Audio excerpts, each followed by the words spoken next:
So the last few kind of terms that we're going to define kind of under this umbrella of properties, it's going to relate to goodness of fit and how we're going to calculate goodness of fit.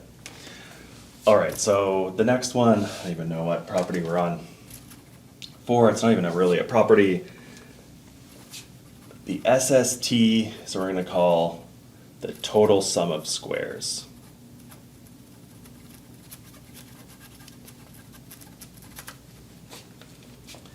And so what this is going to do is it measures the total variation, the total sample variation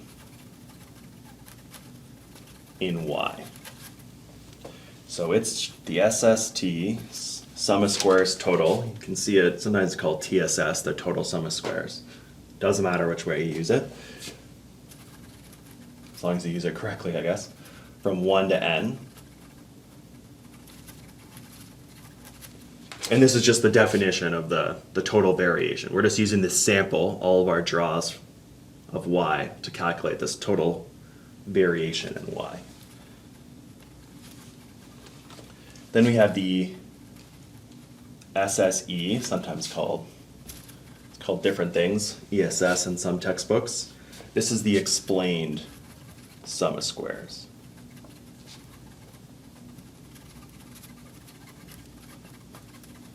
And as the name suggests, it's going to measure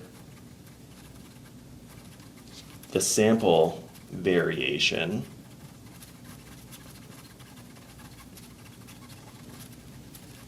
in Y hat, in our predicted values. I should just put Y hat there, for all different values of Y hat.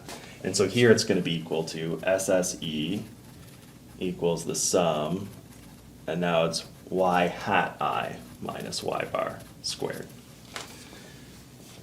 And finally, if we're counting these as properties, we're going to have the residual sum of squares. Oh, I guess I need the name of it. So 6, the the residual sum of squares. I hope that's on the screen. Residual sum of squares. And this is measuring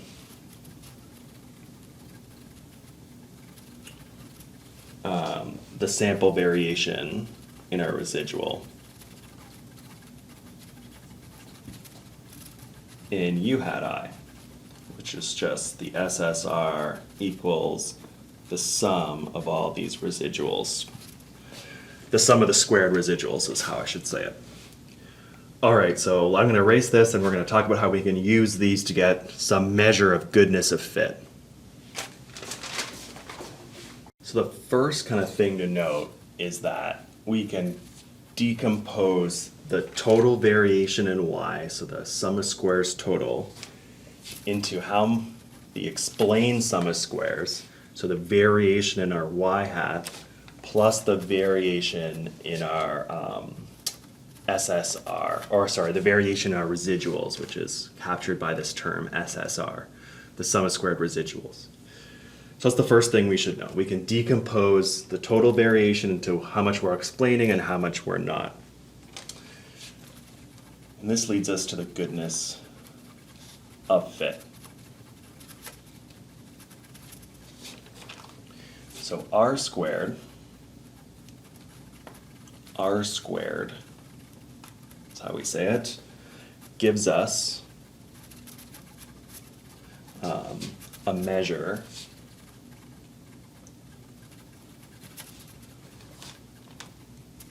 of the total variation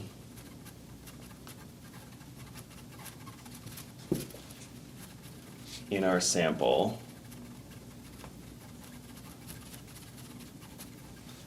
that we are explaining with our regression.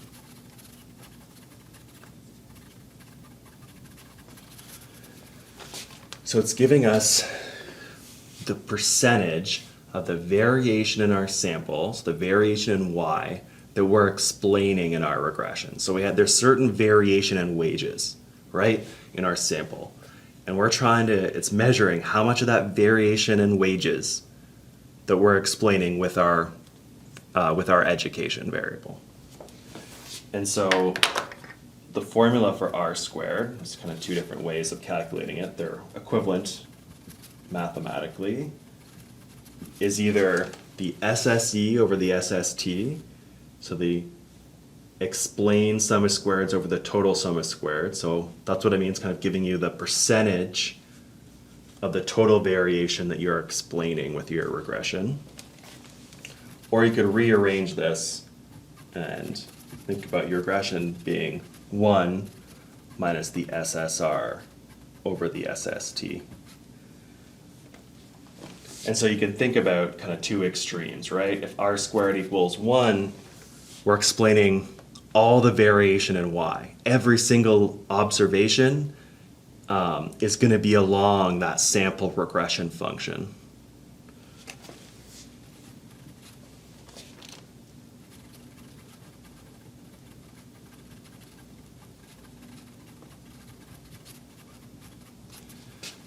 And then we can think the other extreme, if R squared equals 0, that means we're explaining none of the variation.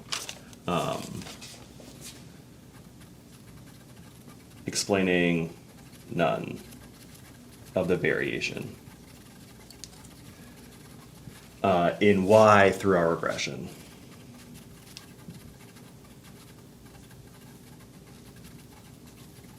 So those are the two extremes. And we've kind of seen, maybe we can think about that we've already kind of seen a regression, or maybe we can start thinking about a regression that has an R squared of 0. If we had no slope parameter and we just had the intercept, we'd have an R squared of 0. We'll talk about that later in the course. So a couple more notes about R squared. So the first thing is, we don't want to use R squared to tell us if our regression is good or not. Just because it has a low R squared doesn't mean it's a bad regression. Maybe it's good. Maybe if we get an R squared of 0.08, we're explaining 8% of wages with just one variable, maybe that's good. So we don't want to use R squared to tell us that a regression is good or bad.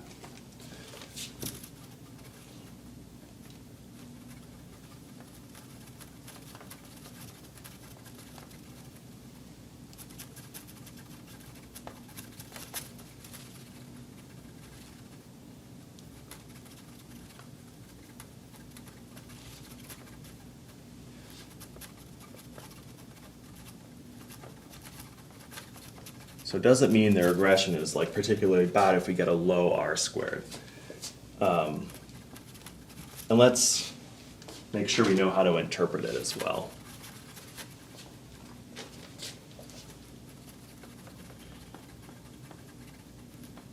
So let's say on that example with wages and education,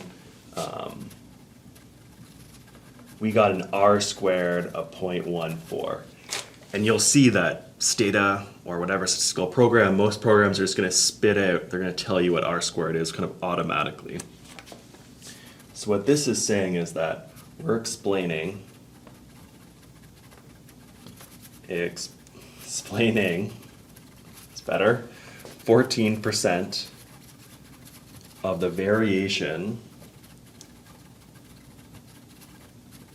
in wages through our regression. Maybe explaining 14% of the variation in wages with just education is not bad, right? So again, repeating it twice. Do not use R squared to gauge the success of a regression. Maybe that'd be a little bit different if we're just trying to like forecast things, but definitely in general, we're not going to use R squared to tell us a regression is good.